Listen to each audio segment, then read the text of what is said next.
participate in the chat box at any time, and we will be keeping an eye on that, and encourage you to use that for training, for questions or comments throughout the training. And then also, if there's any questions that you have that feel sensitive security-wise, you are welcome to signal me if you have Signal on your phone or computer.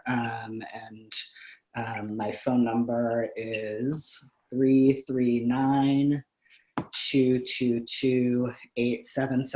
and I'm going to chat that into the chat box too.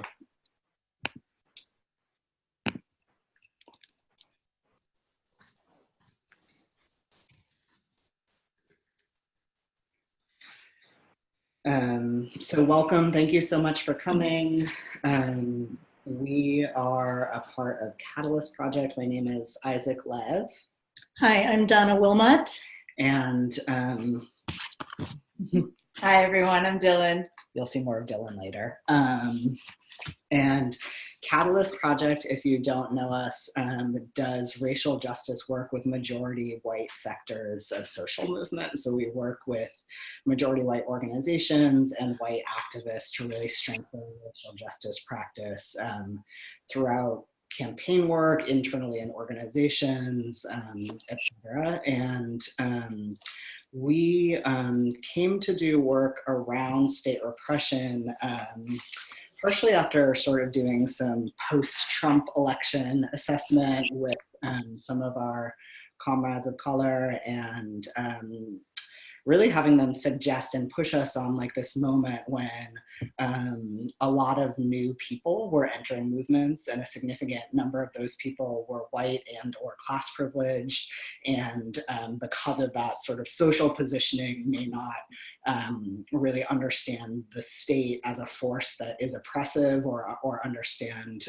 the threats that it might pose to our social movements, and out of that lack of experience potentially jeopardize movements particularly led by working class folks of color. And so we were really encouraged to think about how to do some work on that, and then from there created this Troublemakers Guide that we hope you read before showing up today, and have been doing webinars like this with other majority white groups throughout the country, and offering also as a part of that sort of like support to groups that were particularly getting targeted by state repression. So I lost my page.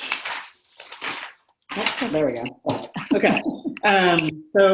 Resource Generation asked us to do this training with you all now because, as you all know, at the national level, there are these new movement partnerships that Resource Generation is entering into with Movement for Black Lives and the Center for Popular Democracy, and that both of those organizations contain many organizations that are direct targets for state repression.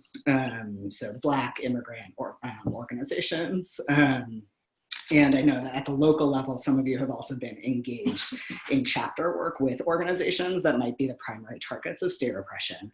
So like as I was mentioning earlier, those of us with class privilege are typically insulated from the worst state violence. And even when we are subject to it, often have cushion to help us navigate and push through it.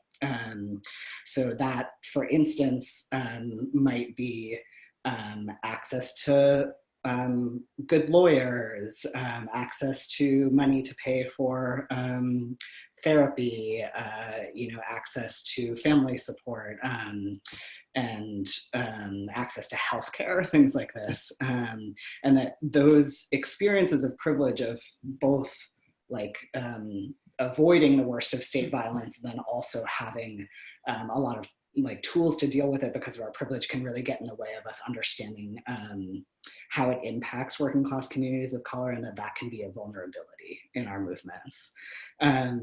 So I'm gonna start just for a minute by looking at what the role of the state is in white supremacy, and from there We will go into talking about what is state repression, and what is sort of happening now around state repression in the country, like right now at this moment. Can you go back one for a second? I'm just doing that overall.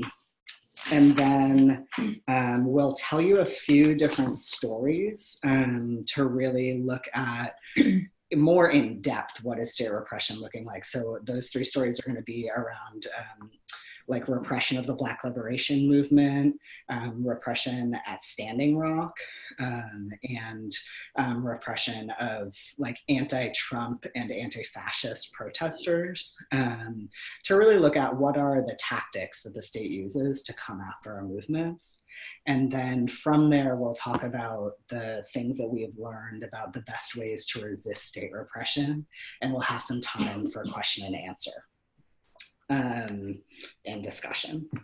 So that's our overview, and we'll start by talking about this quote that why is that not showing up on my screen? There we go. That Robin D.G. Kelley, who is a professor and an activist and a beautiful writer, if you haven't read his work, highly recommended, wrote after the George Zimmerman verdict came out.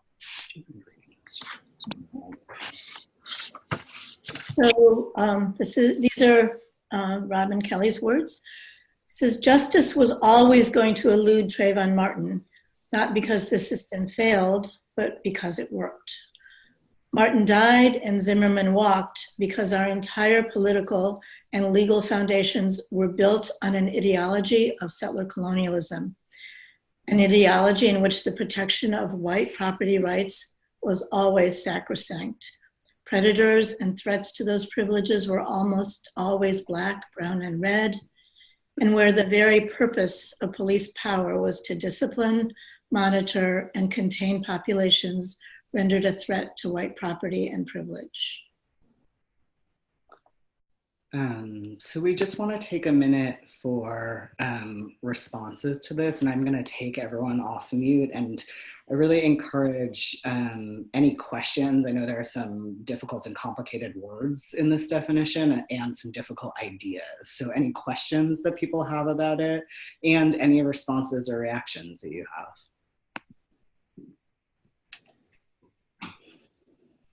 And I can't see you, so please just go ahead and respond if you have something to say.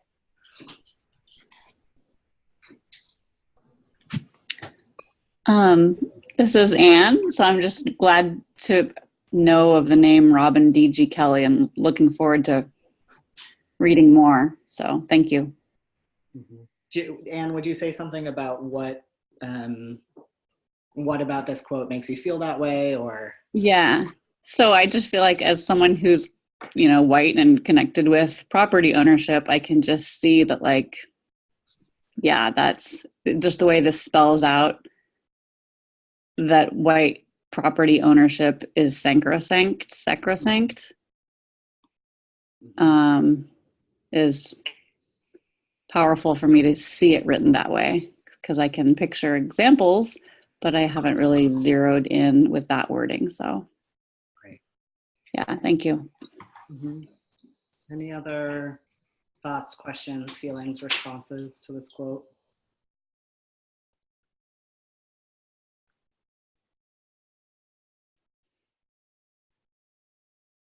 Can I just ask, is the idea that it's not a failed system, but a system that worked well, is that a new idea for people? Is that familiar? Because I think a lot of us kind of have been exposed to a lot of the ideas that this is a failed system, and this is a really different view of it.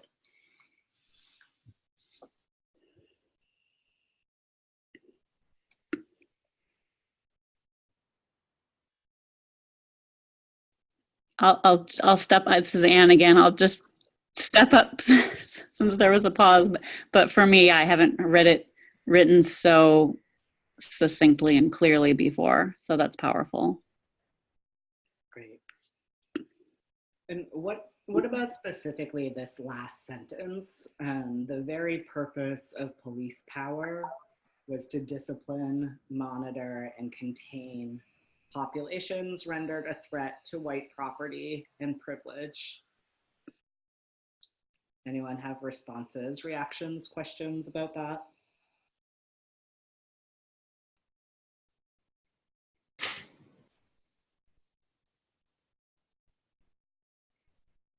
Can you all hear me? Yeah. Now I can. Hi, everyone. This is Reed. Oh, Reed, you cut back out.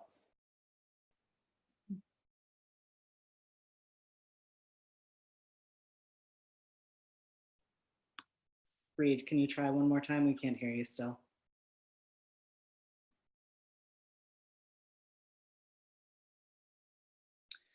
Okay, well, participation might not be our like. Thank you, Anne, and Reed for trying. I'm gonna keep us moving for now, but I think one of the important things we wanted to pull out here at the beginning is most of us learned very different things than this about the police growing up, right? So for those of us who grew up in class privileged communities, who grew up in white or majority white communities, a lot of us were raised to believe that the police were there to protect us, that they were there to keep communities safe. And we really wanted to start here with, you know, an understanding that comes from a Black intellectual that's deeply based in grassroots movements, including movement for Black lives, right? Of understanding that the function of the police is to do a very different thing around maintaining systems of white supremacy and capitalism. And we wanted to start there because we think that's really sort of key to understanding then what state repression is and why it happens as one part of a broader system where the sort of enforcement wings of the state are there to uphold these systems of white supremacy and capitalism. And specifically, as Kelly says here, protecting wealth, power, and white supremacy. So go ahead to the next slide.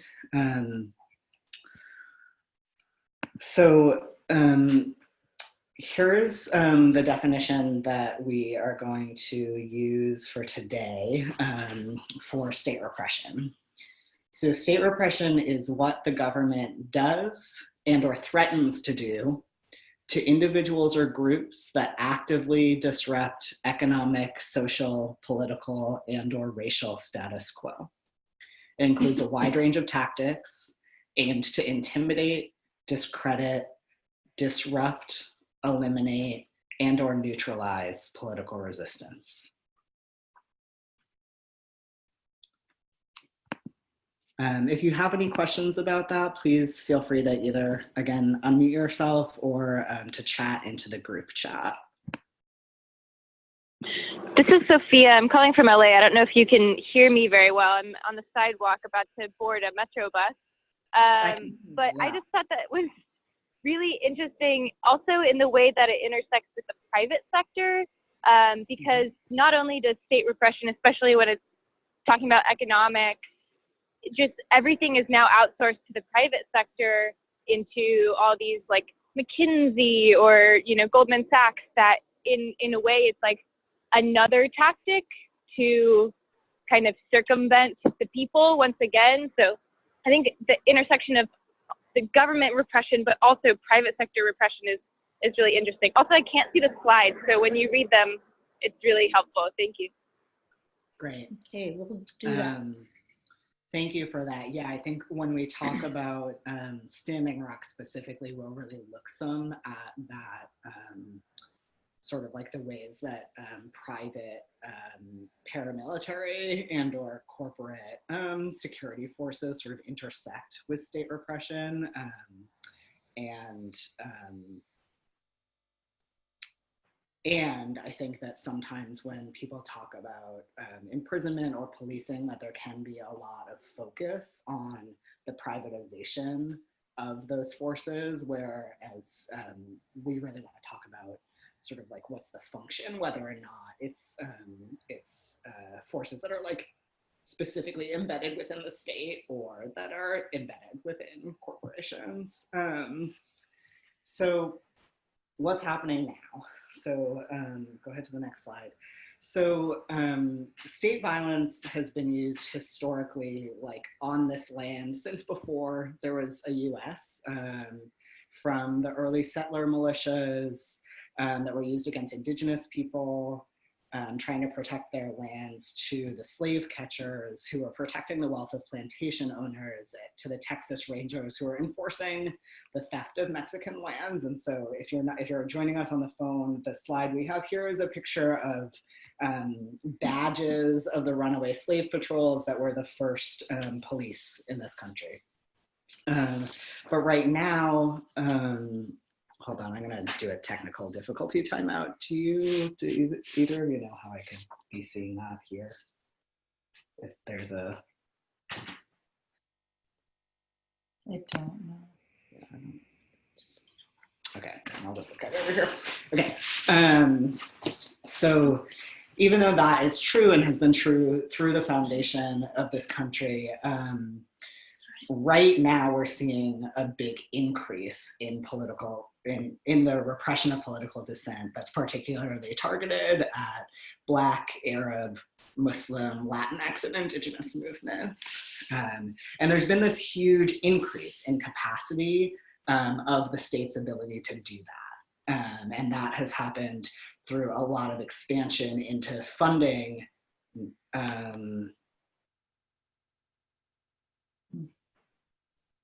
Sorry. People aren't seeing the slideshow anymore. I'm sorry. Okay. Okay. Apologies. We are... Technical difficulty moment. Yeah, why is that? I just watched the screen sharing. No. Oh, I think I Got kicked off the internet. Yeah. Okay. Oh, goodness. Okay, we are going to bring the slideshow back momentarily. So there's been this drastic expansion of the surveillance state, larger, more militarized police forces, the expansion of ICE, the Immigration Customs Enforcement, and other parts of Homeland Security apparatus, and then, militarily, the overt and covert wars all over the world. And that there's been a huge increase in funding and prioritization for these things. I wish I knew. So class privilege, and for those of us who have it, white privilege, can get really in the way of us taking these kind of threats seriously, and that can leave us and our comrades at risk. So we're coming at this sort of with the questions of what does it take for those of us that have the class and or race privilege to find ourselves in opposition to the state. If the police are meant to protect our wealth, then what does it mean to oppose that protection? You're not on the internet? Yeah. Should we screen share it from here? Yeah, I think so. Okay.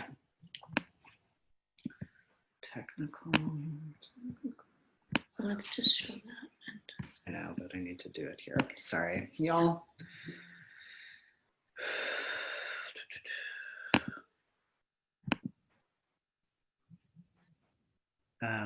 Maria, if you were there, I'm trying to figure out how to now share my screen, which I'm not sure. I'm not sure I currently have the capability to do under the Donna Wilmot. Yeah. I think you need to make. You should be able to share your screen. It's the bottom button that says share, like in the center of this lower dashboard. Okay, thank you.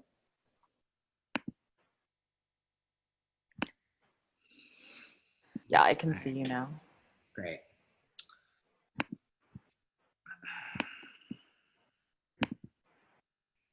So sorry, y'all.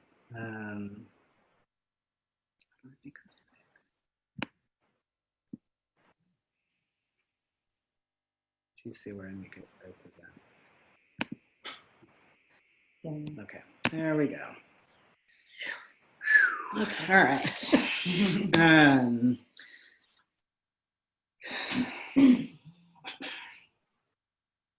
So I actually want to open it up again to see if anyone has thoughts on this second question of like, if the police are meant to protect our wealth, what does it actually mean for us to oppose their protection?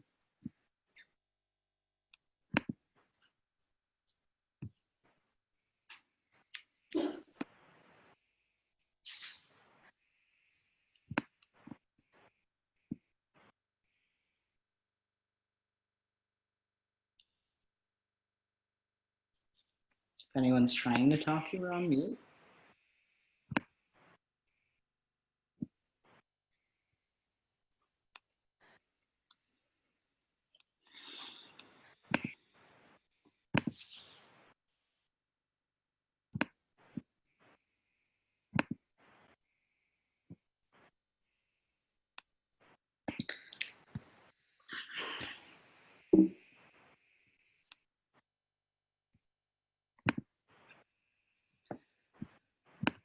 Okay. We know that movements that are seriously threatening white supremacy, capitalism, patriarchy are going to come under attack from the state. It feels less of a question of if than when and how. And so we feel like we have an opportunity and an obligation to do our resistance in ways that keeps communities as safe as possible while we fight boldly for the world that we want, and that's part of our accountability to broader movements.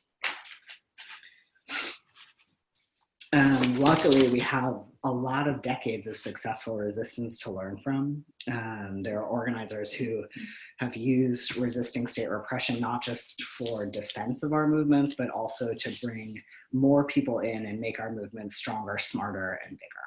So we're gonna start by looking at a few case studies of state repression. Donna. Yeah. So I am somebody who came of age in the late 60s, came of age politically, and one of the most impactful events in my life happened when I was in college in Chicago, and so I was a freshman in college. I used to go almost every week to rallies that were organized by the Black Panther Party and the coalition that they were in with other groups. And Fred Hampton was a leader of the Panther chapter at that point. He was, I think, 20 years old, maybe 21, a very young man. He was a completely dynamic organizer, and he was really well known for being able to build bridges, particularly with the Puerto Rican community and poor whites who were living on the north side of Chicago. He really helped build very strong coalitions, and this was incredibly threatening to the state. So in December 4th of 1969, the police went into his apartment in the middle of the night and killed him, shot him dead in his bed. His wife was lying next to him. She was 8 months pregnant. She wasn't killed, but another Panther in the house was. And it was an incredibly brutal thing that happened. And it sent shockwaves, frankly, throughout most of the movement. And I know for me, this was one of those times where I really realized this is like all out state of war between the government and forces that are looking for transformative change in this country. And the ways that the Panthers were really zeroed in by the FBI and other law enforcement as, to be considered like some of the biggest threats to the safety of this country. So one of the things also about Fred's murder that we only learned years later was that the person who was supposed to be his bodyguard it turned out to be an FBI agent. So that was also one of the things that we didn't know at the time, but it was a pretty horrifying thing to learn. So Fred's murder was and Mark Clark's murder were part of the government's counterintelligence program called COINTELPRO. Maybe some of you have heard of it, but it was begun in the 60s, well, actually mid-60s, to try to neutralize organizations and movements like the Puerto Rican Independence Movement, the American Indian Movement, and the Black Power Movement. And the FBI director at the time, J. Edgar Hoover, actually in a memo to the field offices said the purpose of this new counterintelligence endeavor is to expose, disrupt, misdirect, or otherwise neutralize the activities of Black nationalist, hate-type organizations and groupings, their leadership, spokesmen, membership, and supporters, and to counter their propensity for violence and civil disorder. He also identified, he said that the Black Panther Party was the biggest threat to the national security of the United States. So, so this memo and everything that came after that basically said it was open season on the Black movement and other movements. And if you, so, you know, we read to you what Hoover said about what was the intention of this program. And if you all haven't seen the COINTELPRO 101 video that we recommended when we sent out an email about what this webinar was going to be about, we highly recommend you watch it, because it really gives you a sense of the seriousness of the state at that point in time, and and we believe is still continuing. So one of the most destructive things that the FBI was able to do in terms of attacking movements was their ability to use tensions between individuals and organizations to target and disrupt the movement. So, for example, the Bunchy Carter was the person who founded the Black Panther Party in Los Angeles in, I believe, '67, and he was at a meeting at I think the UCLA campus when two people from another opposing organization came in and opened fire and killed him and the other man that was with him. And it later came out in the COINTELPRO papers years later that the FBI had forged letters and sent it to the two opposing the two organizations that were having tensions with each other. And the letters told each group that the other one was going to come armed and ready to fight. So, I mean, this is one of those things where, you know, their intervention exacerbated tensions that were real, but would probably not have resulted in that level of violence. There's another example of this when, excuse me. Which are you trying to get? Oops, I'm trying to get to the, oh yeah. So the FBI also sent what's famously become the suicide letter. They sent to Dr. Martin Luther King and to his wife Coretta, and in which they detailed Dr. King's sexual indiscretions, and urged him to commit suicide. And you know, this letter ends with the phrase, "You are done." And again, years later, it came out that this suicide letter was actually authored by the FBI. Yeah, so these are pretty nefarious tactics that they use, and they really feel justified in doing that. So the government also uses this thing called snitch jacketing, which means that it's a tactic in which if an organization has an FBI infiltrator in it, they can start to spread the rumor that somebody else in that organization is an FBI agent when they're not. And it again sows distrust, it makes people afraid to work together, and it can have a really paralyzing effect on an organization.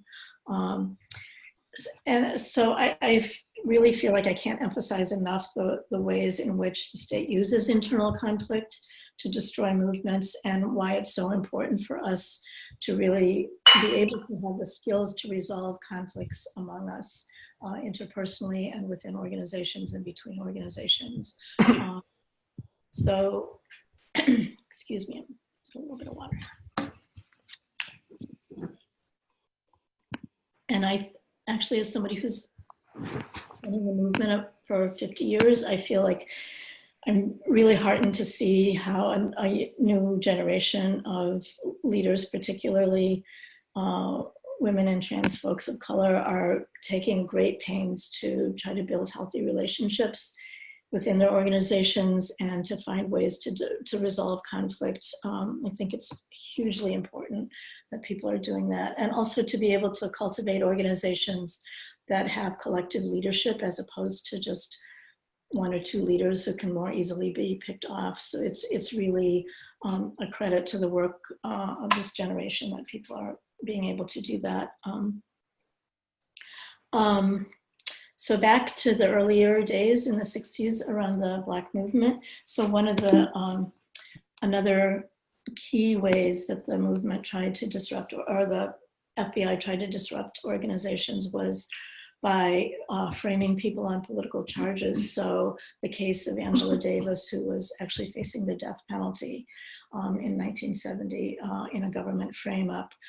21 Panthers in New York were accused of a bombing campaign that they had nothing to do with. And these cases, while they were both attacks on individuals, they were really meant to weaken the movement, to drain resources, to make people afraid to support them. And it's just, I think it's really, even though we haven't seen like this huge number of arrests in that same way, I think the past history of the way the government has dealt with organizations that it considers a threat should be a warning to us that we may easily see more of this in the coming period.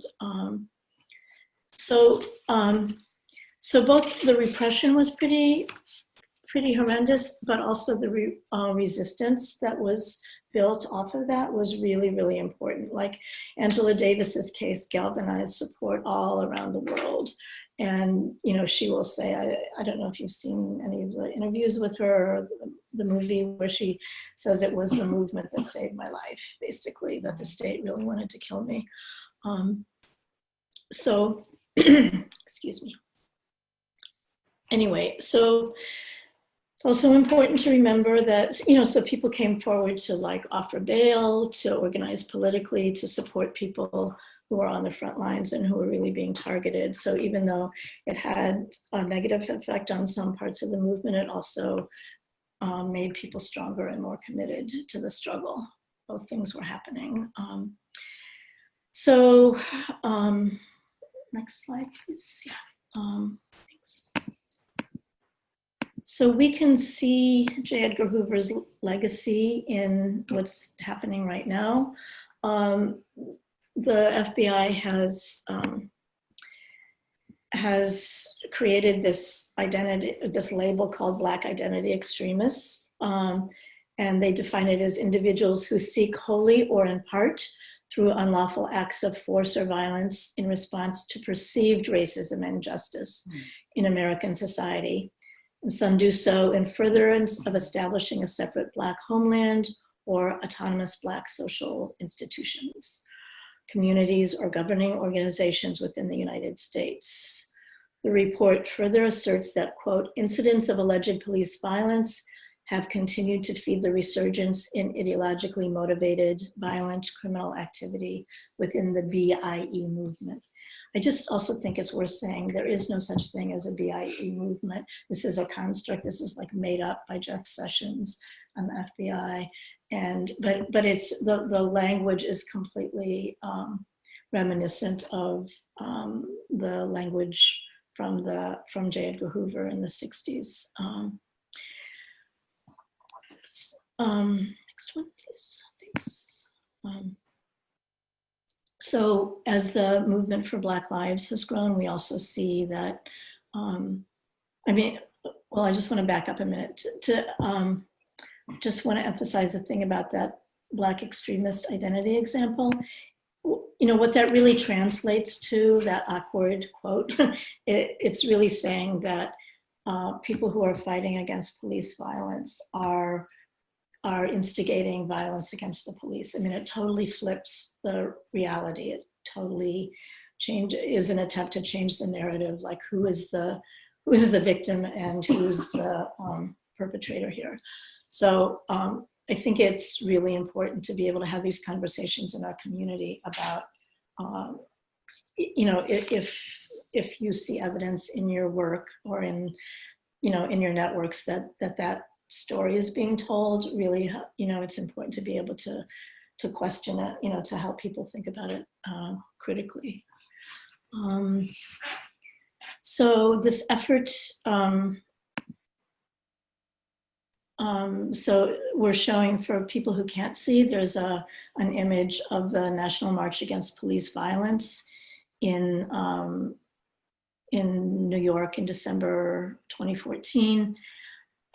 This is a march that coincided with a march in DC that followed 2 grand jury decisions not to indict white police officers in the deaths of unarmed African Americans. Next one. Yeah. The next slide is about Bishop Derek Robinson, who had been a very public, notable leader among the Ferguson protesters. And he was arrested by riot police while protesting in a public park after a nonviolent march outside a football game in November 2014. So this is after Ferguson uprising, but they clearly kept having their sights on him. Yeah. The next image shows a demonstrator sitting in front of a street fire in Ferguson.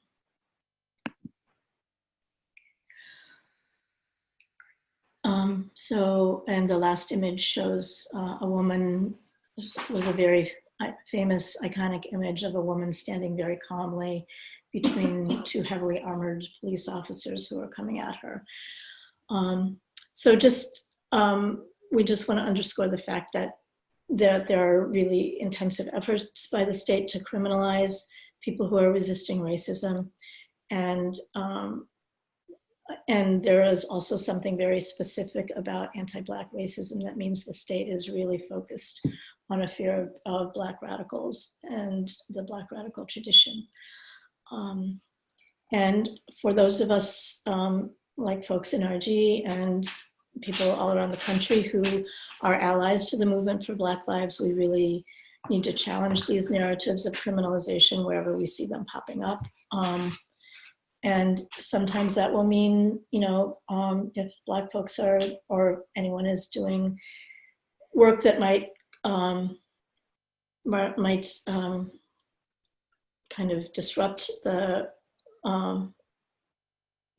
business as usual that's going on around us. It's really important that we counter that narrative and not play into the hands of the state by stepping back from support for folks. So, okay, Standing Rock, yes.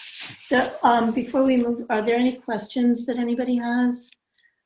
Or questions or comments on that little bit of history?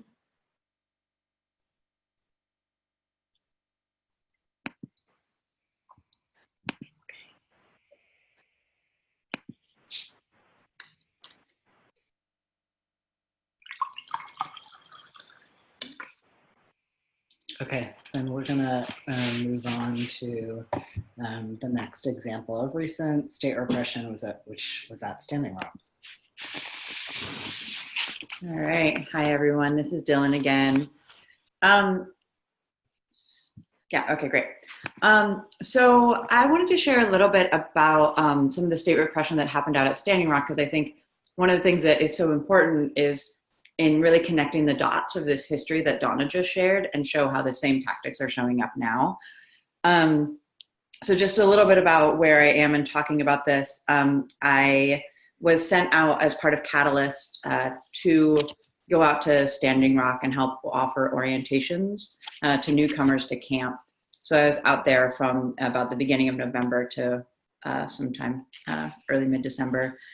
And a couple notes about what Standing Rock was. It was an incredibly powerful movement. It happened this time 2 years ago that was against a pipeline happening in North Dakota the Dakota Access Pipeline was being put through reservation land for the Lakota people.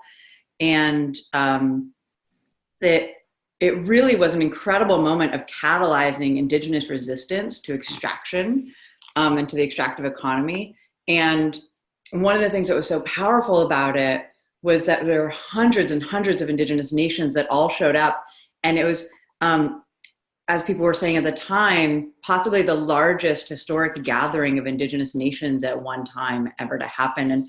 And one of the things that's so important about that is to understand, why was Standing Rock so heavily targeted by state repression? And that was a huge piece of it, is that indigenous movements have always been heavily targeted by state repression. And this was an incredible moment of resurgence, an incredible moment of building momentum that the state was pretty terrified of and wanted to squash. One of the reasons of that is that there's actually like these incredible legal claims that Native folks can make about land that's very threatening to white property. You know, that much of the land in the US is unceded, meaning it was never given, that the Native nations never signed over rights to that land. And the land that wasn't signed over, the land that was signed over in treaties, almost all those treaties have been broken. And so Native folks actually have an incredible legal right to much of the land. And so that's very threatening, as you can imagine, to both the state and just to what we were talking about before, like the whole purpose of the police is to protect private property rights and protect white property rights. So this was just a very threatening movement that happened. It also was really, could have been, and I mean, was incredibly precedent setting in terms of the power of resistance, in terms of indigenous sovereignty, and in terms of like fighting specifically pipelines and the broader extractive economy. So it was very, very heavily targeted by state repression. And there were a lot of different tactics used. So just to give an idea, there were police that came, no, it's fine. Police that came from 8 different surrounding states from in North Dakota. 3 different private security contractors, the National Guard and the military, all showed up to repress this movement that was based in prayer and ceremony. And specifically, this one private military contractor that was hired, Tiger Swan,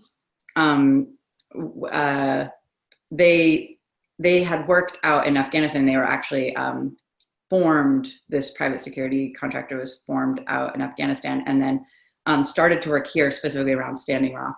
And the quote here on the slide is, in one internal report dated May 14th, a Tiger Swan operative described an effort to amass digital and ground intelligence that would allow the company to find, fix, and eliminate threats to the pipeline, an eerie echo of find, fix, and finish, a military term used by special forces in the US government's assassination campaign against terrorist targets.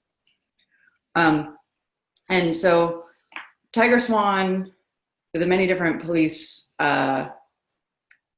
units from the many different states, all use these different tactics that we're about to talk about. So the first one that we're going to talk about is surveillance. It's where the government collects and stores all unencrypted cell phone calls, text, web traffic, and email in an easily searchable database. So that's happening all over the place, but in Standing Rock, it was really heightened.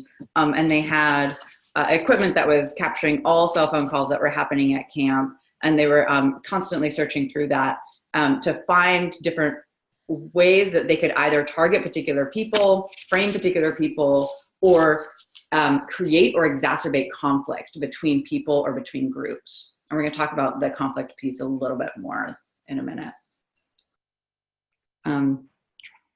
Then what's that? Drone. Oh, yeah, there were also drones out there, and there was also a way of surveilling what was happening at camp through the use of drones.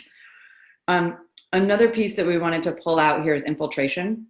Infiltration was incredibly high out at Standing Rock. It's a very common practice to use informants or infiltrators to raise controversial issues at meetings, to take advantage of ideological or personal divides, to promote conflict within or between groups, and to incite violent acts. even to the point of providing weapons sometimes. And we'll talk about a particular place where an informant provided a weapon where someone was later charged on. But infiltration also helped gather intel.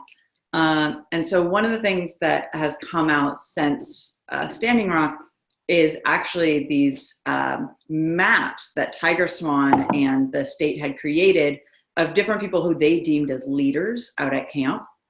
And all sorts of information was collected about these people, both from social media and from infiltration. And then, different connections between people and different conflicts that could be exacerbated between people. And all of this stuff was actually documented and then discovered in leaked documents from Tiger Swan. Infiltration was also used to then build criminal cases against people. Again, this piece of increasing conflict and really exacerbating distrust, spreading rumors and planting false information was one of the biggest tactics that was used out there and that Tiger Swan talks about in all of their internal documents.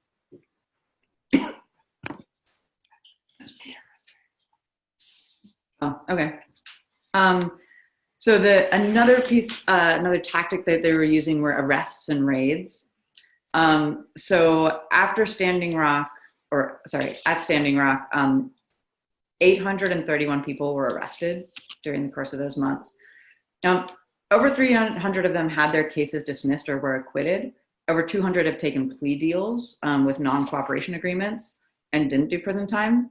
But let's in that think about who was really targeted.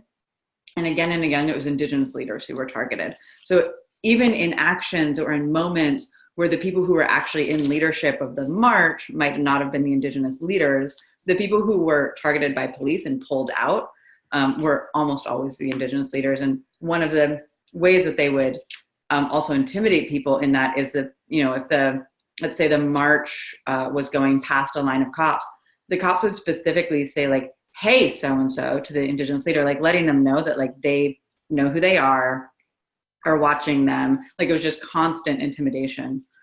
And so specifically when they would arrest people, this is kind of one of the most visible ways that you can see state repression. And while some people really caught very serious sentences and people are serving up to, I think it's 5 to 10 years in prison right now, in federal prison, many more are targeted and released after draining money, time, emotional resources from individuals and communities. And it's specifically creating a disincentive to take risks. So one of the things that we really want to lift out here is entrapment. And entrapment is when police set up someone, luring them into committing a crime in order to prosecute them criminally. And one very infamous case of that out of Standing Rock is Red Fawn. Red Fawn was targeted by entrapment. An FBI informant got into a romantic and sexual relationship with her, and then she was arrested possessing his gun. And this is a very well-known case. She was charged and it held, and she was convicted, and she's now serving, I think it's up to 5 years in prison. And this is a very well-known case of entrapment that happened out there, but we're all pretty certain that there were other infiltrators entrapping other people. But a lot of times that information won't come out until years later. It's just that we happen to know about Red Fawn. And just to say one thing in particular, entrapment is a tool that is regularly used by the state to try to get Muslims who are angry at US invasion of their homelands to take illegal action, and then even to the point of providing the weapons that people otherwise weren't going to access. Another tactic that was used out at Standing Rock is grand juries. So grand juries are used to learn about movement connections, alliances, and build criminal cases or bring false charges, understand political positions, and make use of political differences to cause distrust and divide movements. And just a little bit more about what grand juries are. They're secret panels of US citizens that are called together by a prosecutor to investigate crimes or issue indictments. So the prosecutor will issue a subpoena It's a document that requires the person targeted to testify and or present documents to the grand jury. And if you refuse, you can be subject to incarceration. The usual rules of evidence don't apply in grand jury proceedings. There's no judge, there's no defense attorneys, and anything a witness says may be used against them or against the movement. Grand juries are basically witch hunts or fishing expeditions. And just to say here, there's a long history of activists refusing to testify in grand juries. Many have done jail time rather than testify. And sometimes the resistance has led the government to dropping subpoenas. So a specific grand jury that happened out there. So the November 20th night on the bridge of this slide where it shows the water cannons being used in sub-zero temperatures. The cops there also were firing concussion grenades into the group. And one of those concussion grenades hit the arm of a young woman named Sophia Wolanski. And it blew off much of her arm. And right after that happened, like literally while she was still in the hospital, the state convened a grand jury trying to find evidence to be able to charge Sophia and others who were there that night of inciting the violence and of using weapons against the police, which as someone who's out there on the bridge that night, there were no weapons used against the police. And we know of at least one person who resisted a grand jury in relation to Standing Rock, Steve Martinez. And just to say that, there's intense state violence out there. And so again, some of the more visible ways that you can see is that rubber bullets and tear gas, water cannons at sub-zero temperature, just this really intense, violent suppression and targeting of a movement that was really grounded in prayer and ceremony. And just to say about, one of my roles out there was to really support white folks and newcomers to camp who were not used to being in Indigenous movements. And for some folks, really not used to being in movement spaces that were really heavily targeted by state repression. And I think a lot of times the white folks didn't take seriously what the level of state repression that was happening, the ways that their actions might lead to other people being targeted, being arrested, being having violence done upon them. And so some of the ways that you could see that were really clear were people taking actions that then put other people at risk. Newcomers to camp gossiped a lot and really contributed to some of the conflict that Tiger Swan and the state were trying to exacerbate within camp. People took sides, got directly involved in conflict between Indigenous leaders out at camp in ways that were really harmful to relationships between Indigenous leaders and Indigenous groups out there. Another way that you can see that white folks didn't really take seriously the ways that state repression were playing out at camp is there was a request at camp not to take pictures because of the ways that pictures can be used against people. And again, you can see the thing of people not taking seriously the requests from Indigenous leaders who are being targeted. And so people were taking pictures all the time and sharing them out over social media. And some of those pictures have been used against people. So yeah, that is some of what was happening out at Standing Rock. And just to say, the Indigenous leadership that was out there was really clear about the state repression that was happening. And I think it actually was a really catalyzing moment nationally for people to see what was happening and to see a very powerful response to it. And I think that that's really actually helped catalyze more people to really understand and take seriously state repression in our movements. Thanks, Dawn. Yeah, thank you. Standing Rock was such a threat and was so successful as a place of sort of exposing the ongoing colonization of the country and the way that that is part of all of this resource extraction. And again, like building movement between Indigenous folks and coming very close to stopping the actual project, that a lot of states with pipeline projects specifically, but a lot of states period, responded by trying to pass anti-protest laws. And the slide, let me go back for a second because that slide's not going to be helpful for you. The anti-protest laws are direct responses to the success of Standing Rock, the success of organizing in movement for Black lives, and the resistance to fascism that's been happening in the streets. So this is also a global phenomena right now.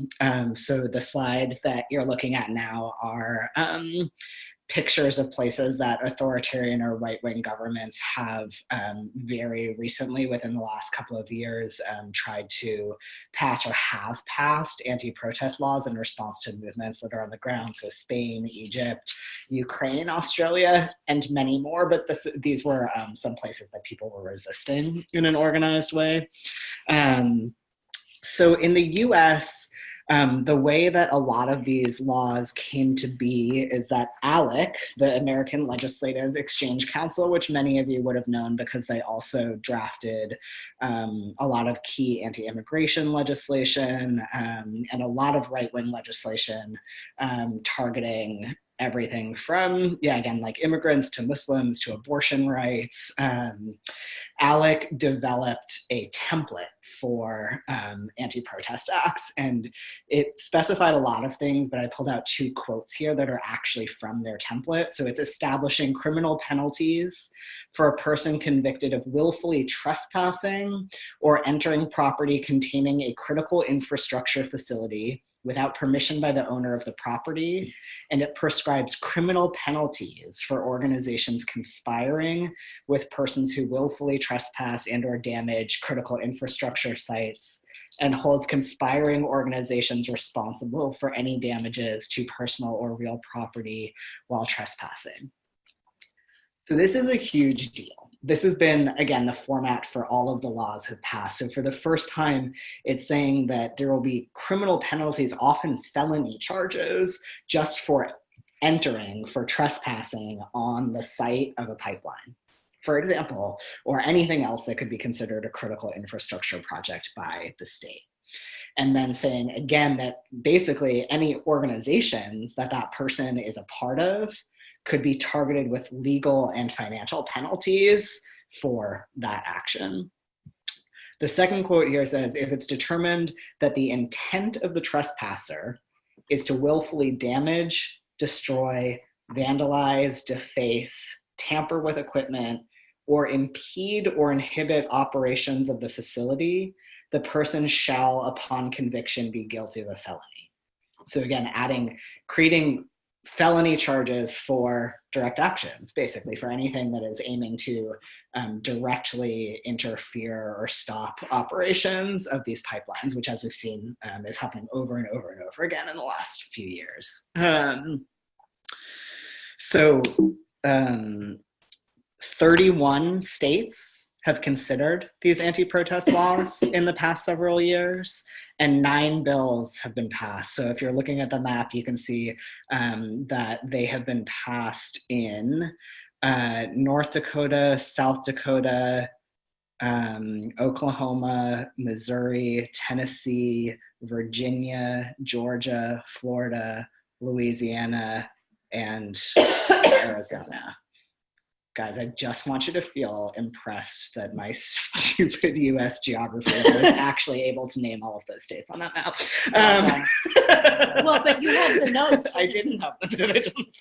Anyway, so all of these states have actually passed these laws, like in these places, interfering in or trespassing, even on the sites of any of these projects, can now be considered a felony.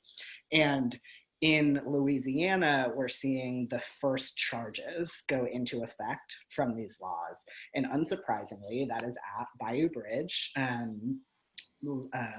can't remember how you say it in French, but the Water is Life camp.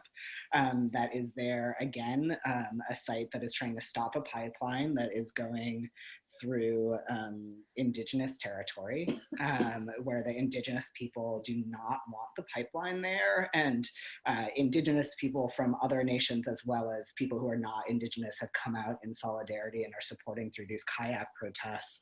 And 9 people have been charged so far with felony charges up to 5 years of prison for unauthorized entry onto this pipeline site. And at the time they were canoeing in public water, in a public waterway. This is clearly one of the ways we see state repression expanding most rapidly and publicly right now, and really want to hold that that is, as Dylan was saying, happening while lots of other things are happening under the radar that we just don't have the evidence for yet, that we know that they're following these patterns of how repression has looked in the past in terms of what Donna was talking about with COINTELPRO, and that some of that is now obvious to us and some of it will become obvious later.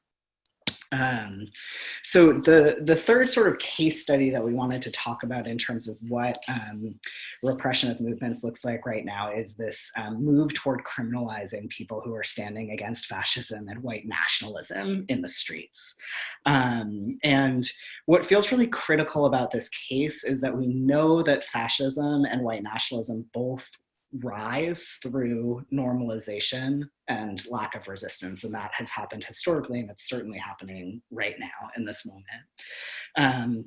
The right wing, the far right wing, has really purposefully used this idea of free speech to drive a wedge in movements, so that liberal and moderate forces will really stand for the free speech of Nazis and use that idea of free speech to participate in the criminalization of people who are fighting against Nazis.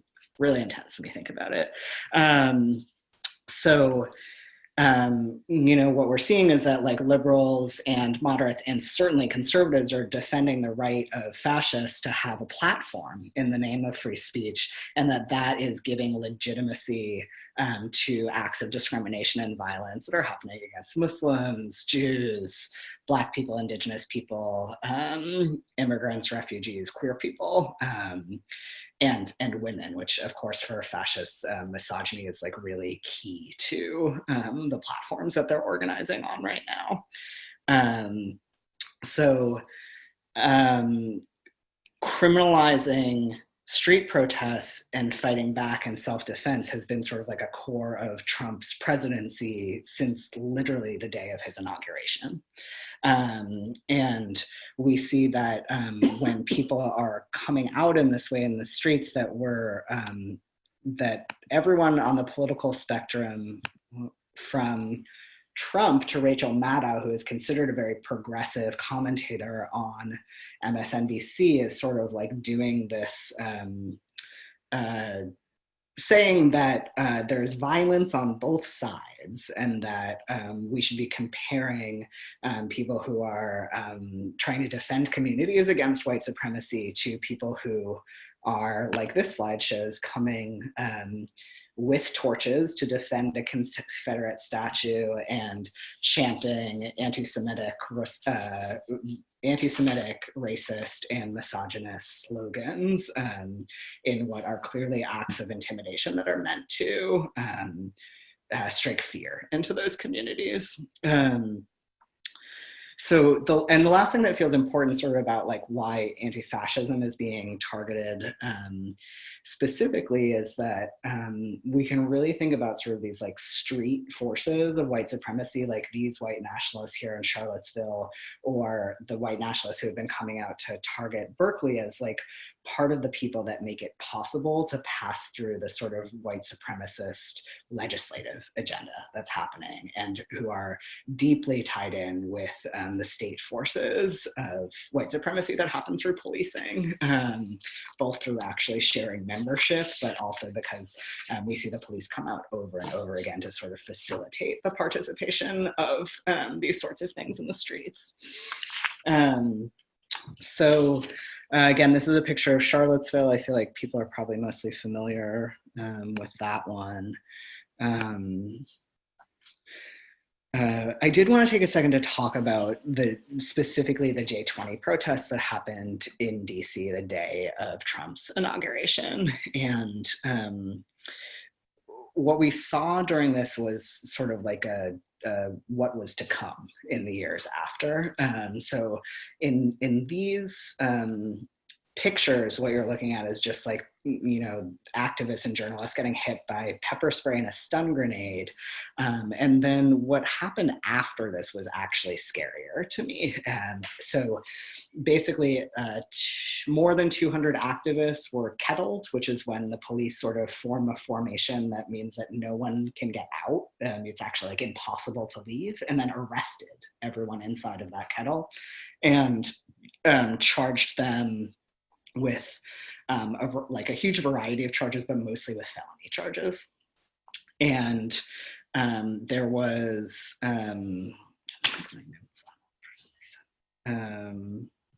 so over 200 people were arrested. After being a part of that mass arrest, they took people's cell phones, cameras, and any other personal belongings as evidence. And the majority of defendants signed a letter saying that they refused to testify against each other, which was really incredible.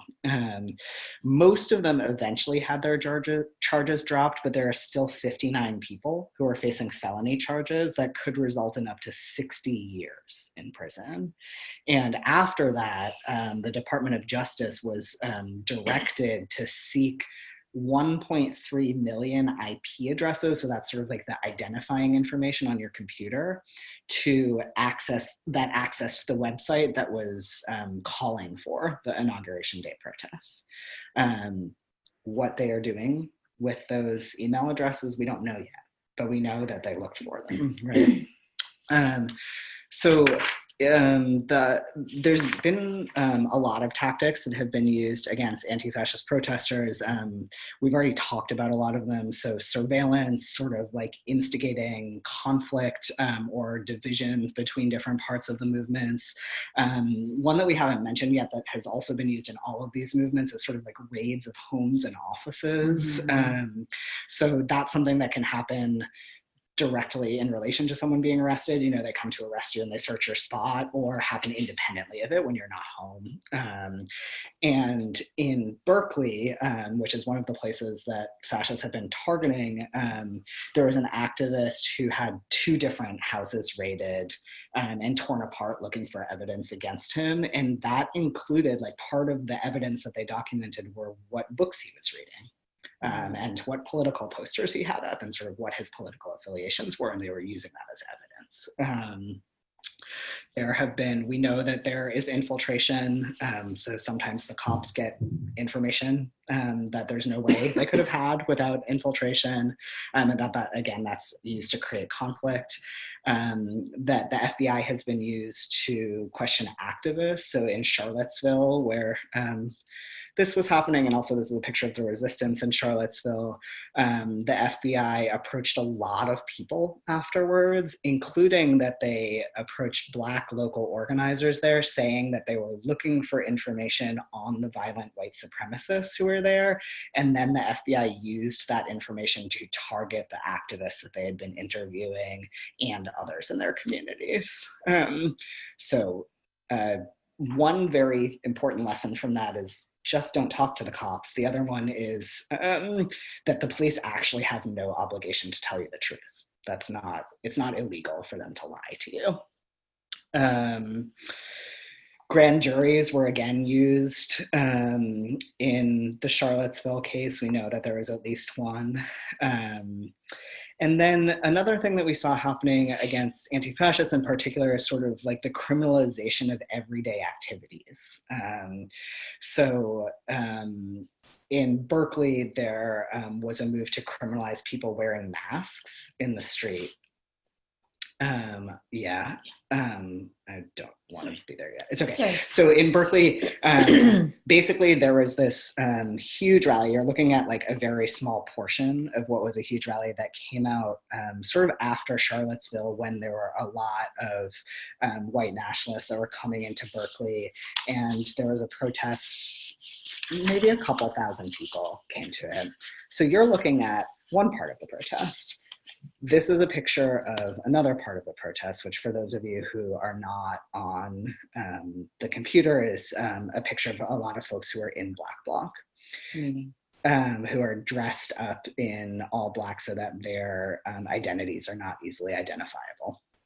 And you wouldn't necessarily think that these were a part of the same protest if you don't look at the pictures together.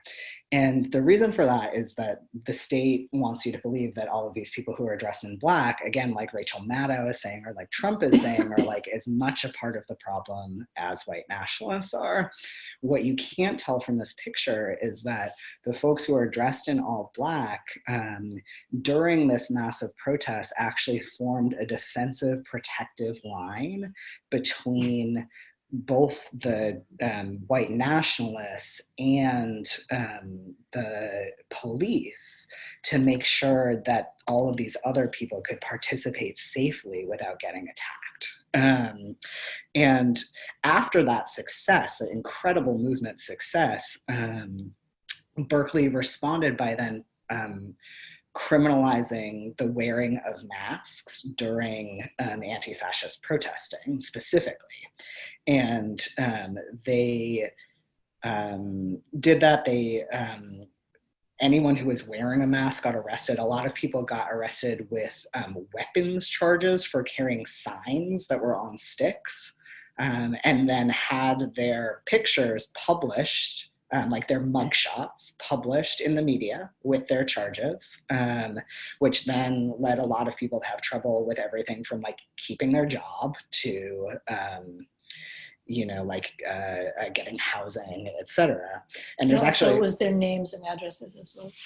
Yeah, it wasn't their addresses, but it was their locations. Sorry, their locations. And so there's actually a lawsuit happening against us right now. But what we're seeing is that like clearly the police did not do that to the fascist protesters that were in the street, right? They were clearly very aligned with the white supremacists. And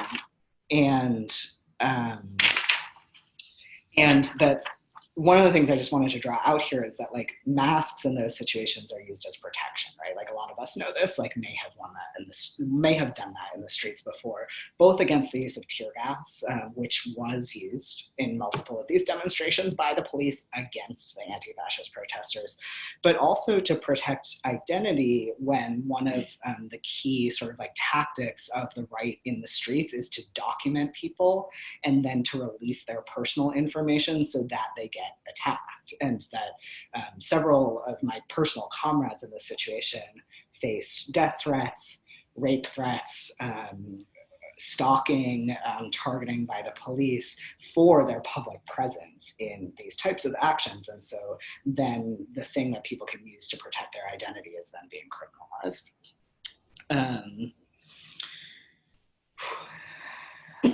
Yeah, sorry, I actually just have a lot of feelings.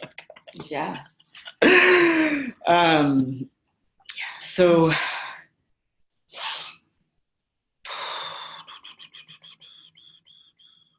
I'm gonna leave that there on the targeting of anti-fascist protesters.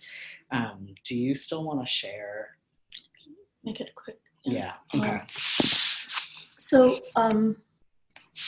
I wanted to circle back to this idea that we talked about a while ago about the ways that white supremacy and class privilege ties those of us with race and or class privilege, tries to tie us to the state and see the state as our protector and wants us to count on our allegiance. And so often when people with privilege are targeted by the government, it's because of their relationships with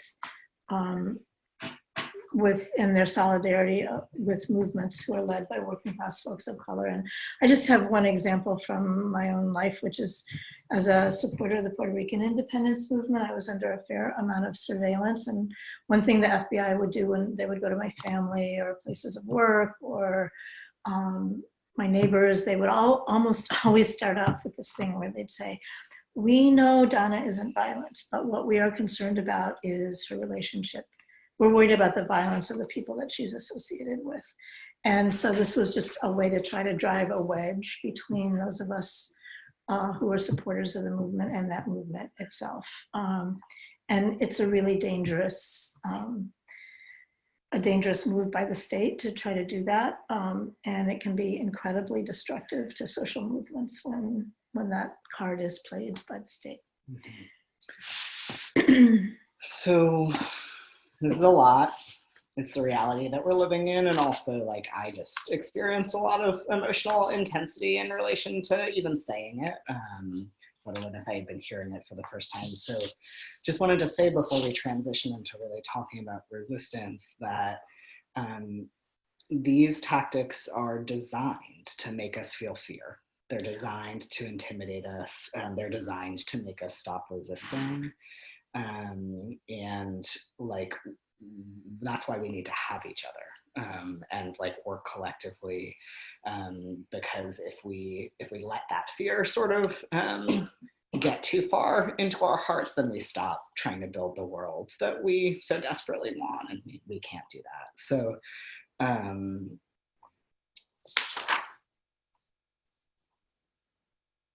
I just want to invite you to take a couple of deep breaths.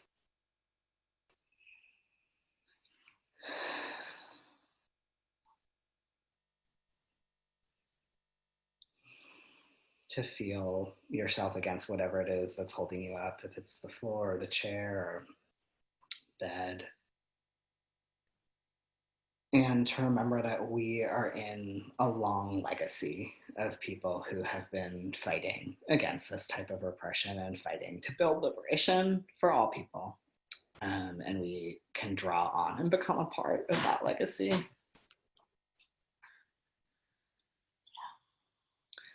So we're going to transition into talking about like what we have learned ourselves through being a part of movements, and also what we've learned from the movements around us about what are the best practices that help us stay as safe as possible against these sorts of attacks. Yeah, so we wanted to start with this, to my mind, very inspiring quote from Anne Braden, who was an incredible, she's a white woman who was a very prominent leader in the civil rights movement and in the 50s and 60s and 70s. I mean, she fought until she drew her last breath. But anyway, she and her husband were charged with sedition against the state of Kentucky when they sold a house to a Black family in a segregated neighborhood. And both she and her husband Carl went to prison for some amount of time. I can't remember exactly how much, but anyway. But what Anne says really resonated with me. She says, we use this attack on us as a platform to reach more people with what we'd been talking about anyway, which was segregation and housing and racism. If you do that, if you use every attack as a platform, they can't win and you can't lose. Because if they leave you alone, you go right on organizing. If they attack you, you're going to have a platform to reach a lot more people. So you really can't lose. And it really works like a charm. I love this quote. So one of the things that that we want to emphasize is about the ways that just as we believe that leadership, collective leadership is the strongest thing that we need right now, that security has to be collective and not just individual. So, you know, there's a saying that's getting more prominent now that if they come for any of us, they have to go through all of us.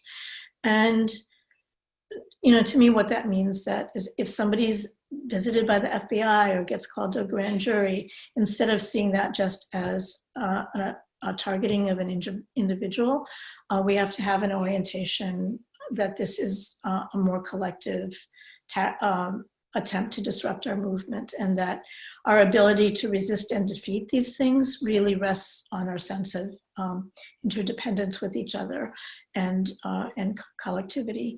And any movement really worth its salt does not leave people behind when they're targeted by the state. You can't build like a strong movement if you are not committed to not leaving anyone behind. So the security measures that we are learning and that we are taking are really an attempt to they're designed to protect a whole movement. And so why this is super important now, I think, and for us in general, and also for RG's moment, that working relationships with alliances with people of color who are more likely to be targeted, that if we see this, that our obligation and our accountability is to a collective sense of security, that really means that we're going to be able to build a stronger movement that can survive all this. So, I mean, one thing that obviously happens is that any movement around the world that is committed to smashing movements that are about transformative radical change is picking people off and criminalizing them and sending them to jail or to prison. Sorry, sorry, Dylan's having a little coughing attack. Anyway, so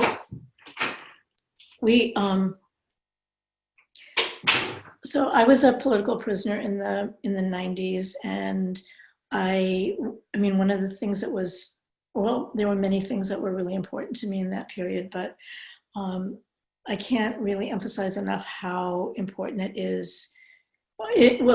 How important it was for me to have the support of my community, like for everybody who wrote me a letter or contributed to a commissary fund or brought my daughter to visit, sent me a book. All those things really reminded me that I wasn't alone, that you know, my incarceration was part of an attack on a movement. And it really helped me feel so much stronger to know that that I had a community behind me, because being in the hands of the state can be pretty traumatic, and it can really take a toll on people. So I have a really powerful and beautiful story about the ways that people stepped up to support my co-defendant and I. We were in court for a hearing about whether we would get bail or not. And as we were in court, one of our friends who was coming for court support ran into a friend of hers in the hallway who asked her what she was doing. And she says, oh, I have these friends who are facing these charges, and you know, there's a hearing and we're in court to support them. And the woman said, I'm so glad you told me about that. Actually, I just inherited some money and I would love to contribute to their bail fund so that they can get out on bail while they're awaiting sentencing. And it was like the most moving thing to me. Like, here was this person that I never met who was willing to, like, you know, really to throw down a lot of money so that we could get bailed out. And we started corresponding when I was in prison. And, you know, that's the kind of thing that happens in your life that you will never forget. And I think no matter whether it's, you know, supporting folks who have been longtime political prisoners, folks like Leonard Peltier or Mumia Abu-Jamal or Jalil Muntakin, all these folks who have been in prison for like 45 years, since the 60s, a lot of them, whether it's like writing to them and supporting them, or whether it's like going to court for folks like the J20 protesters, whatever we do, it's really, really important that, that we show up for our folks. Another thing that we need to talk about is knowing your rights, that we don't talk to the police, we don't talk to cops, and the importance of resisting grand juries and not, having a very firm stance that we will not cooperate with the state. And it makes us much more reliable allies for folks of color and other people who are being targeted. And it also keeps us stronger. There's another thing that we want to emphasize, which is the importance of building mass support and going public. It's very easy if you're getting targeted to kind of want to shrink back and feel, be on the defensive. And we think that actually the opposite is what's needed. Like our best defense is a strong offense, and building mass support for folks who are being targeted is super, super important. And that also involves expanding our networks, pulling other people who could be brought on as part of a support movement. So, for instance, if folks in RG's network got targeted, you would want to inform your partners immediately as part of accountability and consult with them about how to move forward. And because, you know, whatever stance you take, whatever you do is going to impact other people. So just seeing ourselves as part of the bigger picture.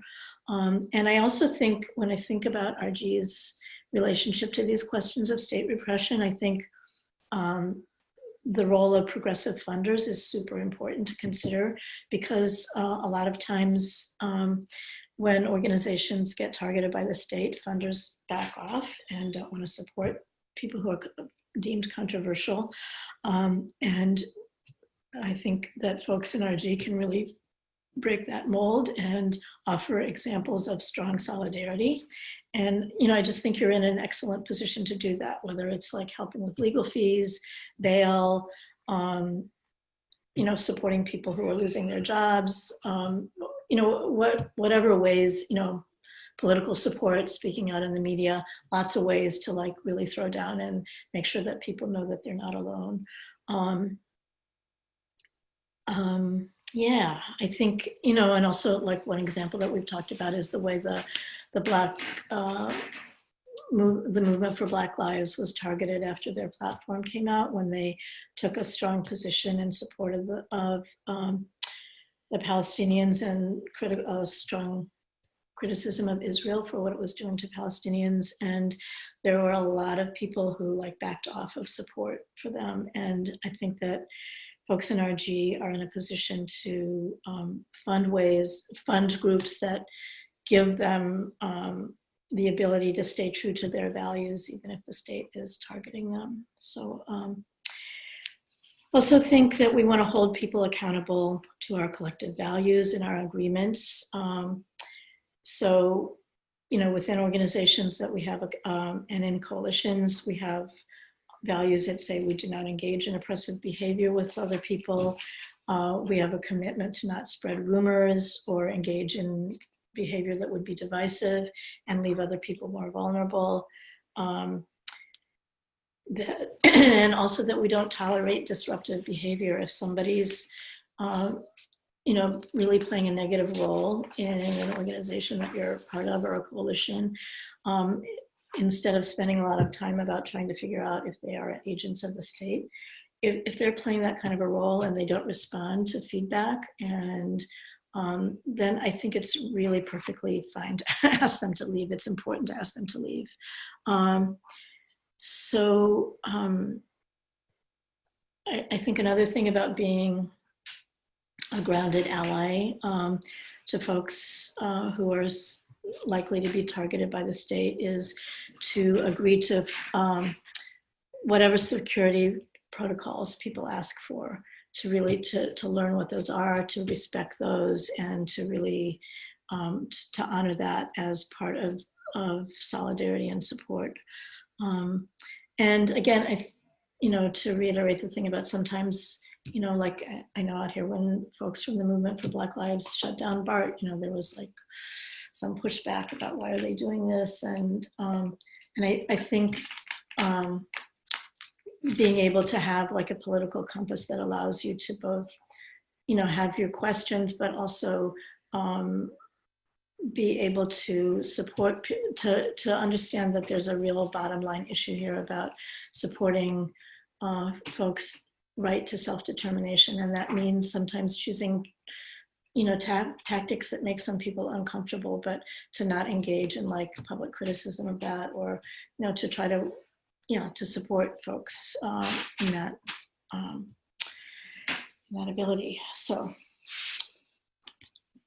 we're going to spend a little bit more time on this next one because, as we have mentioned a couple of times, we really feel like one of the state's primary day-to-day tactics of disrupting movements is to stir up, exacerbate, create conflict, and to spread rumors, and to use a lot of different ways to do that. So gossiping is fun. I think gossiping is fun. And also, spreading rumors, trash talking people or organizations, and gossiping about sensitive information can be really, really dangerous to our movement. So we think one of the best methods of defense is to really be able to deal with conflict, political difference, and information in principled ways. And I'm gonna talk a little bit more about specifically what that means. But I wanna say, like people who go to college, especially at elite liberal arts schools, which I know many RG members do, and I did, are often really taught that the best way we can be like politically on point is to be extremely critical and tear things down and always be able to point out what's wrong with everything. And that is a highly developed skill among people who go to elite liberal arts colleges. That is a skill that is not useful for our movements. In fact, it is the opposite of useful for our movements. And it can really contribute to these sorts of tactics that the states use against us. So we come into this sort of knowing that all of our organizations are imperfect, that all of our organizations act out the dynamics of oppression and privilege that we're steeped in, that we absolutely need to address and prioritize addressing those dynamics, but sort of like tear down culture, public critique of each other, et cetera, really does the state's work for it. By tearing down support for movements and undermining people power. So I wanted to talk a little bit about two parts that are also in the state repression pamphlet in the Troublemakers Guide that you read, just about best practices about dealing with two things that come up really often, which are rumors about information and conflict. So with rumors, I'm just going to read these out loud. So when hearing about or asking after any sensitive information, ask yourself if you really need to know, if you're just curious. That was one that I personally had to do a lot of work on, and you will find that there's not actually that many things you need to know at most times. Don't give any information about conflict or the internal dynamics of organizations to people who don't have a good reason to know it. Verify information from multiple primary sources before believing it on or acting on it. So again, this goes back to sort of like that tactic we saw where the FBI was like writing letters to different people in the movements that were supposedly from each other, right? Or that there's like a rumor that these people hate each other and never work together or whatever. And sometimes that stuff is things that is purely made up by the state. Sometimes it's a thing that one person said and then got interpreted 15 ways and has found you far down the telephone line. So make sure that if it's something that's actually going to influence a decision that you make, that you really verify the information. And when other people are spreading rumors or information or gossiping or talking about conflict, have this conversation with them. Talk to them about why it's important not to spread this type of information. With conflict, which, as we know, also comes up a lot because conflict is like just a part of our lives, and we want to just say that like conflict can be really good and generative and important. It's not necessarily a bad thing, but it can be used against us. If conflict or violence is happening within your organization, seek out trusted support as early as possible to address it. In class privilege culture, it can really be the norm to let things simmer until they explode.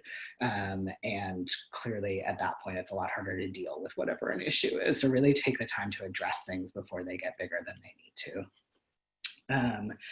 Remember that political disagreement is healthy and can be generative if you approach it with a spirit of humility. None of us know all the right answers, but again, like class privileged people and white people really get taught, and non-trans men really get taught to socialize to believe that we do know all the right answers and that everything that we think is smart and good and that we know better than other people. So when we're in political disagreement, make sure that we notice and name these dynamics and adjust them where they might be surfacing. The third best practice with conflict is to address the ways that our organizations play out greater social dynamics around power, privilege, and oppression. And I don't I think we have time to tell that example. There's many good examples of the ways these sorts of dynamics have really hurt organizations in a lot of ways, and sometimes that's because of state interference, and oftentimes it's not. But wanted to name specifically here that people who bring up internal dynamics in organizations around racism, classism, patriarchy, homophobia, ableism are sometimes treated as if they're being divisive, and that it's actually really important to take those things seriously and to address them. And again, that this is a place where there's a lot of resources to seek out support for if you're having a difficult time with it. And then the last one here is if there's a conflict between organizers or movement organizations, it's usually best not to get involved.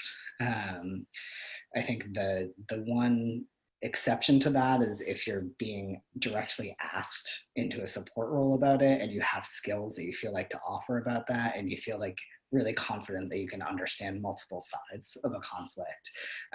But some of the ways that conflicts and movements really spiral out and make us really vulnerable is when a lot of people put their head into them that don't really need to be there. So one final note on this stuff about information and how we deal with information in our movements, that, as we said before, the government can basically Google search everything that we've ever written down. Text messages, emails, phone calls, internet browsing. And there are a lot of specific tools and resources out there around digital security, including in the back of our Troublemakers guide, there's some resources there. But a general rule of thumb is that like anything that you don't want to be read back to you in court, you shouldn't write down. And many people think about this sort of information security when it comes to like direct actions, right? So you wouldn't like be like, tomorrow I'm gonna go lock down the police department, and then you like post that on Facebook, right? Like no one would do that. Well, that's not true. Mostly no one would do that.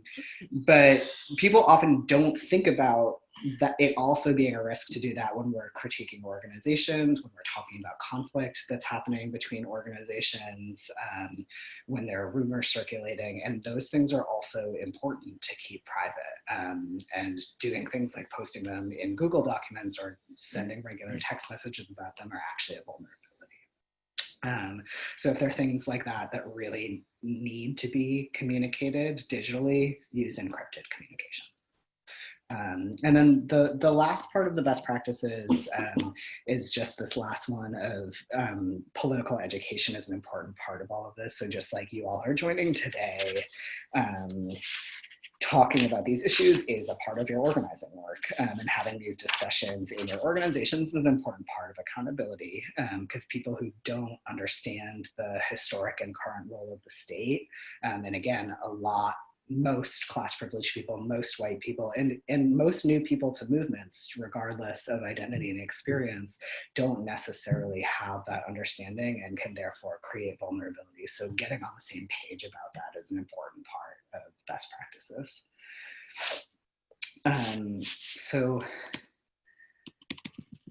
We want to stop sharing the screen and just take a minute to see if anyone has any questions or comments or responses coming up. So I'm going to unmute everyone, and we have about 20 minutes to do question and answer here before we close out and share some further resources and recommendations for next steps. So any questions that people have about anything that we presented on or didn't present on? Any questions you have about state repression?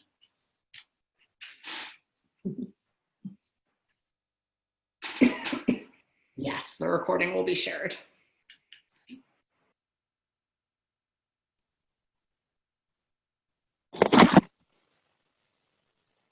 Grand juries like don't participate in Sophia, you just sort of came in we just heard you say grand juries. Could you start the question over again? That may have been the first word. What are they and why are they bad? Great. Do you want to? So grand juries get called anytime that the state wants to investigate something that it doesn't yet have criminal evidence for, so say the state thinks Dylan did something, but they don't have evidence to prove it, they can call a grand jury. And in the grand jury, they can get a subpoena, which is a thing that legally sort of binds you to testify to anyone that they want, like any person, and they can ask those people any questions that they want. And Dylan wouldn't have a defense lawyer. It would just be Dylan in a room with the grand jury and the prosecutor, and doesn't have a lot of other rights around due process. So as we mentioned earlier, these are often used to target movements. They're used as fishing expeditions. They're used to just like find out information about like who's in leadership and who's in conflict with each other and who did what and who said what and who's going through a divorce and what, you know, like to get any information that the state can then use against movements. And sometimes they're used specifically to build criminal cases against people who have participated in certain movement activities. I just want to add also, you can be jailed or not for refusing to speak to a grand jury. So like, I know the Puerto Rican independence movement has had several grand juries called to get more information. And there's a number of people who, you know, like did 6 months in jail rather than talk to a grand jury.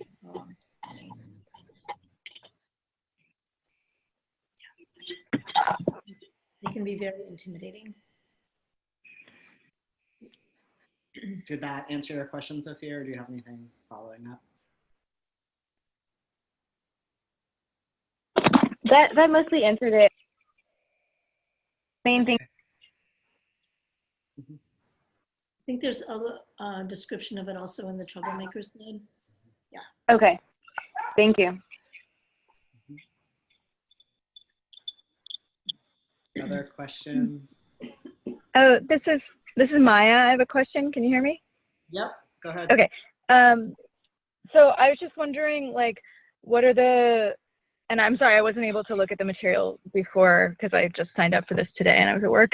So if it's already been sent out, I apologize. But what are like the best ways if we don't run into someone in the hall of a courtroom, like to find out about people who, you know, need help with bail or legal fees or commissary funds or, you know, like that kind of really direct giving, but with, you know, people who are movement people.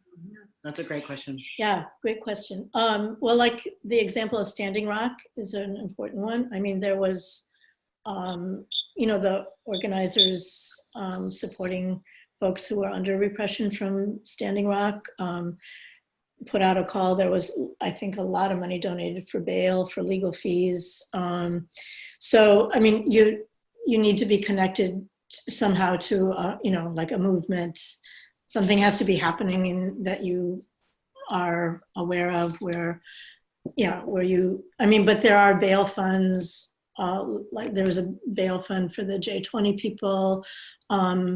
Yeah, so I think it's a lot about being connected to what's happening politically around the country in different areas, and go looking. Also, you know, like you can contact organizers. You know, you can contact people that you would find out about online. But yeah, sometimes I have a fantasy about like having like a national bail fund about.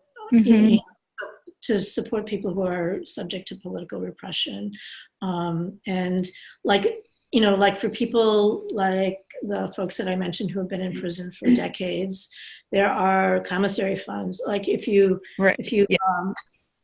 Google Jericho, the Jericho Amnesty move, no, is it Jericho Amnesty? If you Google this, it'll come up. Yeah. And you know, there's funds there to support people. There's also like the Rosenberg Fund that supports children of parents who have been under political repression, like to support them for therapy or lots of different kind of things. Like my daughter was able to get support so she could take classes that were helpful to her later in life.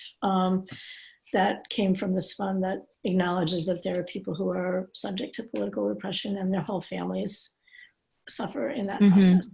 Yeah. And then I think the other thing that I'd add to that is just like literally any time you're hearing about movement arrests, there are usually bail funds. So actually, if you like hear about a thing happening and you Google it and Google like da-da-da bail fund, you'll often actually find something that comes up.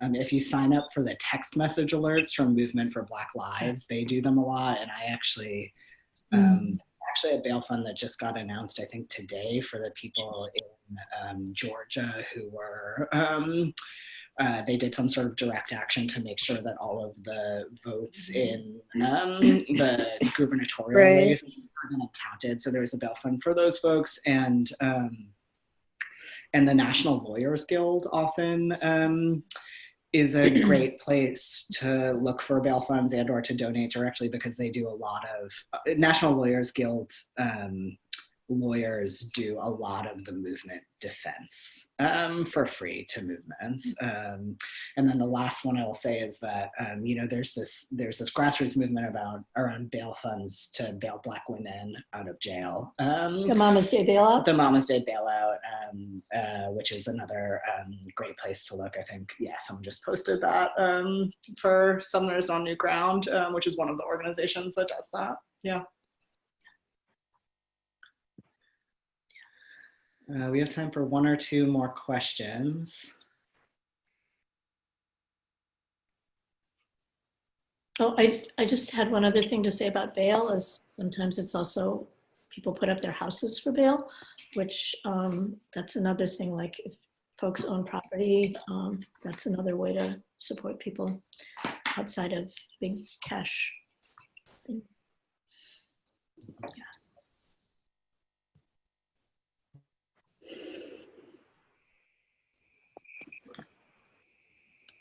Any other questions?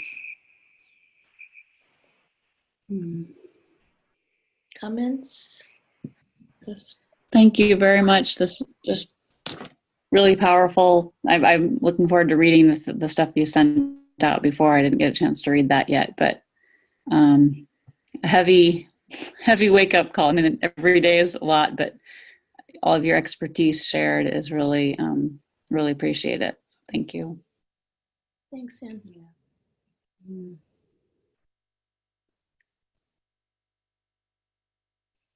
Okay, well, I'm gonna just go ahead and move us into just chatting briefly about next steps. So for those of you who are based in resource generation chapters or in other organizations, we really recommend gathering your folks to talk more about this.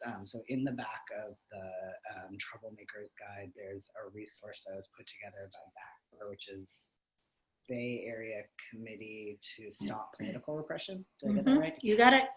Love it. And they have a checklist that's really like meant to help you evaluate whether you or your organization would be ready to respond if the FBI came knocking on your door. So that's one activity. Another thing around some of this stuff is, as we talked about, a lot of the best practices actually have a lot to do with like pretty small ways that we are with each other, and that are important, including like commitments to doing things like among your chapter or your campaign partners to not talk to the cops with your questions. So we actually really recommend developing membership agreements, guidelines, or expectations around security practices for whoever you're organizing with. And if you are looking for an example of that, the Bay Area chapter of Showing Up for Racial Justice has some really great ones. Other next potential steps is you could do a training or a study group with your chapter on the pamphlet, or a longer study. We also have state repression curricula that Donna helped develop and facilitate here among a group of organizers in the Bay Area. And so we have that. It's set up at 6 sessions. There's more readings, videos, discussion topics that we could send to you. So we have Donna and I's contact information here. You are absolutely welcome to reach out for if you want to use any of those resources, or if there are more questions coming up about repression, or if you or people you know are being targeted and you need some political support to think through next steps. We're totally available for that. Can I? Oh, yeah. Go ahead. I just also wanted us to, well, to remind all of us collectively that this is really like a lifelong struggle, and that these moments that of repression that can feel scary are also really opportunities to like deepen our own, for us to grow and to become more resistant and resilient and have deeper connections with each other. And, like being part of this movement asks us if we're willing to be transformed in the service of this work. And if we, like, I love the way that Anne Braden talked about it, about like seeing these as opportunities instead of like, oh my God, we're going to get squashed. It's like, oh, hey, what do we have to learn in this moment, and how can we grow from it and become more resilient? And there's a long history of people, who have come before us who have struggled very hard to create the world that we want, and that, we draw on that for a way to keep, so one of our closing thoughts would be a quote from Marilyn Buck, who was a longtime political prisoner. And she said, they called me an enemy of the state, so I knew I must be doing something right. So that's something to hold on to. Yep, so on that note, we are going to close. Thank you so much for joining us this evening. And again, please do feel free to reach out if you want to talk any more about it. Take good care. Yeah. Good night, everyone. Take care. Good night. Thank you. Thank you for being here.